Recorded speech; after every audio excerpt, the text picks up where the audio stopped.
நான் சாப்பிட்றேன். இது இன்னும் நான் பணத்தை சேமித்து வச்சு நான் பார்க்குறேன் பாபா சொல்கிறேன். அதே மாதிரி அந்த பணத்தை சேர்த்து வச்சு பாபா பார்க்க வரேன். அவர் அந்த என்ன அவர் நிறைய ஆசைப்பட்டாரோ அது வந்து அவர் நடந்து போச்சு. அவர் சேர்த்து வச்ச பணத்தை கொண்டு வந்து பாபா கிட்ட பார்க்க வர்றார். இது மாதிரி மக்கள் இருக்கிறது சொல்கிற பாபா பார்த்து சொல்கிறாங்க. ஏமட் தான் ஆத்தர் ஆஃப் த சாய் சரித்திரம். ஏமட் அந்த டீ எடுத்துட்டு வா, கீழே நிறைய சக்கரை பொடி எடுத்துட்டு வா. பக்தர் வந்திருக்கா, அவங்க நம்ம கொடுக்கணும். அவருக்கு பார்த்தோன்னே தூக்கி வாரி போடுது. நம்ம எங்கேயோ சக்கரை இல்லாமல் டீ சாப்பிட்டுட்டு இருக்கோம். பாபா இங்கே வந்து நிறைய சக்கரை போட்டுருக்க நம்மளுக்கு கொடுக்க சொல்கிறாங்க. அப்போது பாபா தஸ்காடு சர்வவியாதி சொல்கிறார். என் பக்தன் எங்கே வேணா இருக்க கூட போகிறேன். நான் என்ன பண்ணுறேன், நம்ம பாபா நமக்கு இல்லையே, அங்கே இல்லை பாபா நம்ம புரியதான் அந்த ஆத்மார்த்தத்தை வந்துட்டாவே நம்ம எதுக்குமே என்ன பண்ண மாட்டோம், அசர மாட்டோம். பாபா நம்ம கூட இருக்கிற மெதுக்கு பயன் அவர் எல்லாம் பார்த்துட்டு போகிறோம். கூட நம்ம வாழ்க்கையை ஒரு சின்ன விஷயம் நான் சொல்ல போகிறேன். சிங்கப்பூரில் ஒரு பெரிய ஃபங்க்ஷன் பண்ணுறாங்க. நான் எப்பவுமே ஒரு 4-5 பேரை கூப்பிட்டு போவேன். எப்போ போனாலும் எங்கே போனாலும் ஒரு 4 பேரை கூப்பிட்டு போனேன். கூட அவங்க ட்ராவல் பண்ணுறவங்க.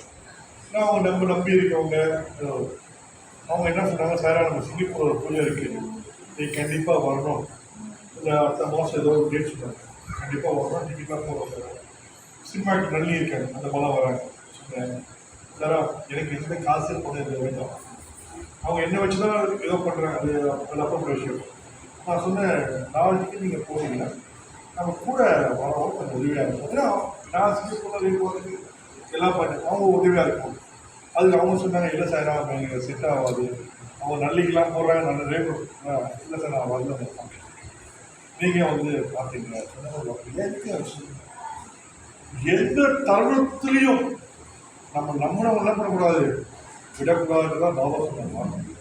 இப்போ ஏமட் வந்து வடன்ஸ்பதி, அப்புறம் தாத்தாய் கோட்டை பாட்டில், இவங்கெல்லாம் பாபாவோட ஷார்ட்ல இருந்தவங்க. பாபா தாத்தாய் கோட்டை பாட்டில் போட்டு தான் என்ன பண்ணுறாரு, தான் உயிரை மேலே கொண்டு போகிறேன். அவங்க உயிரை மாதிரி வாழ்க்கையில் செஞ்சு கொண்டு போகிற மாதிரி நம்ம எப்போ நம்ம யாராவது ஹெல்ப் பண்ணாங்களோ, உதவி பண்ணாங்களோ, என்ன பண்ண நினச்சி நம்ம கூடயே போட்டு ட்ராவல் பண்ணலாம். அவருக்கு பாதுகாப்பு போட்டு பாதுகாப்பு ஒரு இதுதான் நீங்கள் பெரிய மெசேஜ். ஒன்று நான் வச்சு நம்ம கூட பழகிறவங்களையும் நம்புகிற முறை இன்றைக்கி விட பண்ணாது கைவிடாது. இதை வந்து இதில் கூட்டத்தில் நிறைய பேர் இருக்காங்க. இது யாருக்கும் பாபா மெசேஜ் கம்மியாக பண்ணும், அது யாருமே தெரியாது. அது அவங்களுடைய ஒரு மனசு தான் தெரியும். இந்த விஷயத்த பாபா எங்களை சொல்லி நான் கன்வே பண்ணுறேன். அது வந்து அது உண்மையாகவே ஆத்மார்த்தமாக அந்த மாதிரி உள்ளே வந்தவங்களுக்கு அது பாபா பண்ணுறாரு.